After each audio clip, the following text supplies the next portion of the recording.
보통 이제 학폭위를 가게 됐다 이런 얘기를 들으시면은 대체 학폭위는 어떻게 진행되고 뭘 하느냐 이런 부분들 많이 궁금해 하시는 것 같아요. 그래서 이번 영상을 통해서는 학폭위에 대해서 좀 자세하게 알아보는 그런 시간을 가져보도록 하겠습니다. 네, 안녕하세요. 달변가들의 박종민 변호사 인사드립니다. 먼저 학폭위는 어떻게 구성이 되냐, 누가 와서 심의를 하느냐 이런 것들 좀 궁금해 하실 텐데, 학폭위라는 것은 학교폭력 예방 및 대책에 관한 법률에 따라서 학교폭력에 대한 피해 학생 보호 그리고 가해 학생 선도를 위해서 어떠한 결정을 내리는 게 맞는가 이런 것들을 결정하는 기구라고 생각을 하시면 됩니다. 특별한 경우를 제외하고는 교육지원청이라는 곳에 설치가 돼 있어요. 이제 과거에는 학교에서 진행되던 게 이제 교육청으로 넘어갔다 이렇게 생각을 하시면 좀 더 편할 것 같아요.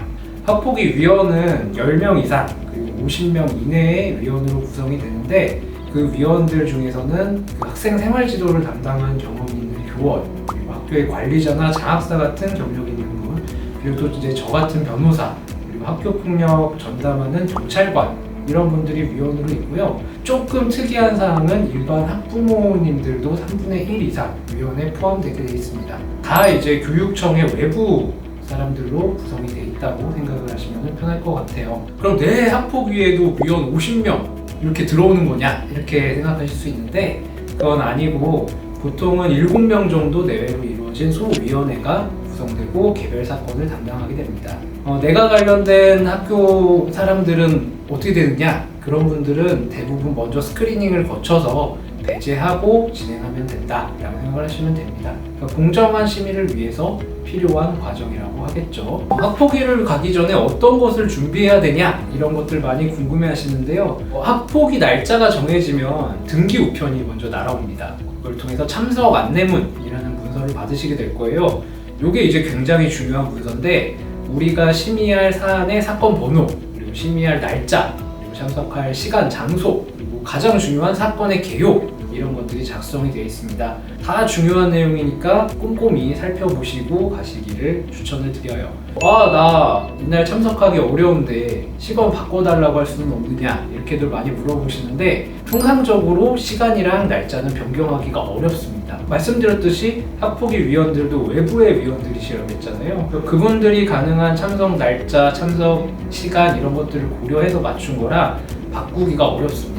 그리고 날짜가 안 되면서 참석을 안 하면 안 되나 이렇게 말씀하시는 경우도 있는데, 학폭위 참석이 뭐 강제되는 것은 아닙니다. 근데 그날은 내가 내 입장을 설명할 기회가 주어지는 날이거든요. 안 가게 되면 제가 그 기회를 버리게 되는 거잖아요, 스스로.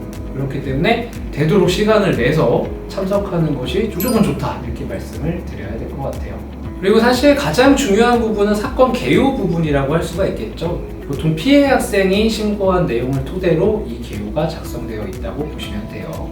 가해 학생으로서는 이제야 제가 신고된 내용이 문서로 적힌 거를 처음으로 거의 받아보시게 되는 걸 거예요. 그러면서 여태까지 내가 아는 내용이랑 다른데 사안 개요가 너무 피해 학생 쪽으로 쓰여져 있는 것 같은데, 그런 때 굳이 전화하셔가지고 따지고 이러실 게 아니고요. 그 학폭위가 열리는 날 심의위원회에 가서 내가 어떤 부분이 억울합니다 라는 이야기를 하실 기회가 제공이 됩니다. 사안 개요를 볼 때 어떤 거를 이제 중점적으로 봐야 되겠냐 이런 부분들을 좀 말씀을 드리자면, 사건 개요 내에 뭐가 사실이랑 다른지, 뭐가 사실인지 이걸 먼저 구분해서 봐야겠죠. 그리고 관련된 자료, 나한테 유리한 자료 이런 것들이 있다고 하면 늦어도 학폭위 개최 전날까지는 제출해 두시는 게 좋습니다. 다음으로는 학폭위에서는 어떻게 결정하는지 이런 부분들을 궁금해 하시는 분들이 굉장히 많이 있는 것 같아요. 학폭위는 당일날 피해 학생 그리고 가해 학생 쪽 말을 듣고 크게 3단계로 판단 과정을 거쳐서 결정을 합니다. 학생들이 서로 주장이 다르면 어떤 게 사실에 맞나 이걸 먼저 봐야겠죠. 예를 들면 피해 학생은 가해 학생이 때렸다 이렇게 얘기를 하고, 가해 학생은 피해 학생을 난 때린 적이 없다 라고 얘기를 하는 상황이라고 해볼게요. 그럼 이제 실제 있었던 사실이 뭔지 이것들을 학생의 말과 관련된 자료 바탕으로 해서 먼저 사실관계의 여부부터 판단을 하게 됩니다. 그리고 이걸 토대로 사실관계가 확인이 되면 다음 단계로 가해 학생의 행동이 학교폭력에 해당하나 이 부분을 검토를 합니다. 예를 들면 모르고 부딪혔을 수도 있고 친구 사이에 장난으로 툭 친 그런 상황일 수도 있겠죠. 그러면 이러한 행동들이 학교폭력이 아니라는 결론이 나올 수도 있을 겁니다. 그 다음에 가해 학생의 행동이 이 과정을 거쳐서 학교폭력으로 인정이 된다고 한다면 피해 학생의 보호와 가해 학생 선도를 위한 조치를 결정을 하게 됩니다. 특히 가해 학생에 대한 선도 조치를 할 때는 학교폭력이 얼마나 심각한지, 그리고 얼마나 지속적인지, 고의성, 반성도, 화해 정도 이 5가지 요소를 두고 검토를 하게 됩니다. 그에 따라서 학폭위는 서면 사과, 퇴학까지 선도 조치를 결정을 하고요. 그에 더해서 학생이나 학부모 특별교육 이런 것들이 필요한지 검토를 하게 됩니다. 가해 학생 선도 조치에 대해서는 어떤 종류가 있고 어떤 불이익이 오는지 그건 다음 시간에 한번 구체적으로 알아보도록 할게요. 다음으로 이제 학폭위 가면 어떤 것들 말하면 되나요? 이런 것들 많이 궁금해 하시는데 학폭위는 일단 관련된 학생들이 서로 만나지 않게 관리를 하거든요. 그래서 순차적으로 학생들이 들어오고 나가고 이런 과정을 통해서 이루어집니다. 상대 학생을 만나지 않기 위해서 통상 먼저 대기실이라는 공간으로 안내를 받으실 거예요. 그 대기실에서는 이제 주의사항 같은 것들을 알려주시는데 뭐 발언을 얻고 싶을 때는 뭐 손을 들고 얘기를 해라. 불공정할 것으로 생각하는 위원은 기피할 수 있다. 뭐 이 학폭위에서 내려지는 조치는 교육적으로 내려지는 조치다.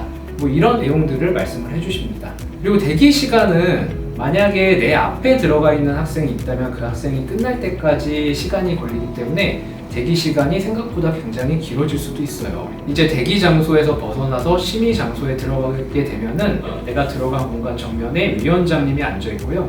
그리고 좌우에 이제 위원님들이 앉아 있습니다. 보통 7명 정도 소위원회라고 한다고 하면은 4명부터 이제 정족수가 넘어서 심의를 할 수 있으니까 통상 4명에서 7명 정도의 위원님들이 앉아 있으실 겁니다. 자리에 앉으시면 인적사항, 이런 학생과의 관계 이런 것들 참석하는 분들의 신상에 대해서 묻습니다. 그리고 위원들 중에서 불공정하게 할 사람이 있느냐 이런 것들을 묻습니다.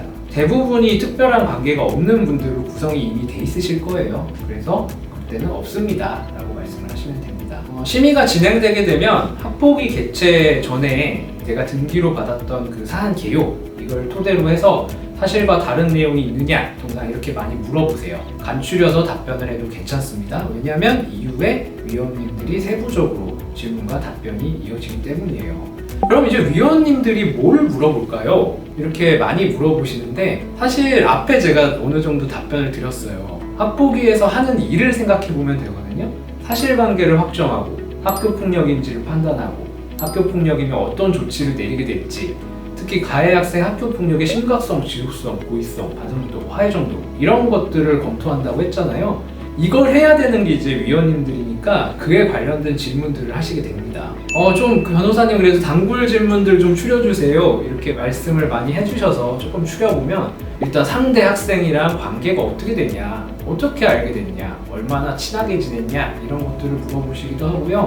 왜 그런 잘못된 행동을 하게 됐느냐, 주변에 그 행동 당시에 다른 학생들은 없었냐, 상대 학생과 화해를 위해서 시도나 노력 같은 건 어떤 게 했었나 이런 것들을 많이 물어보세요. 이제 짧게는 이런 응답 과정이 20분에서부터 길게는 한 1시간 이상 걸릴 수가 있습니다. 이렇게 질문과 답변을 마치면은 참석한 학생과 학부모님한테 마지막으로 하고 싶은 말 있어요? 라고 물어보시거든요. 일종의 최후 진술이라고 생각하면 되는데 항상 물어보실 테니까 미리 내가 어떤 얘기를 할까 준비를 해서 가시는 게 굉장히 좋을 것 같아요.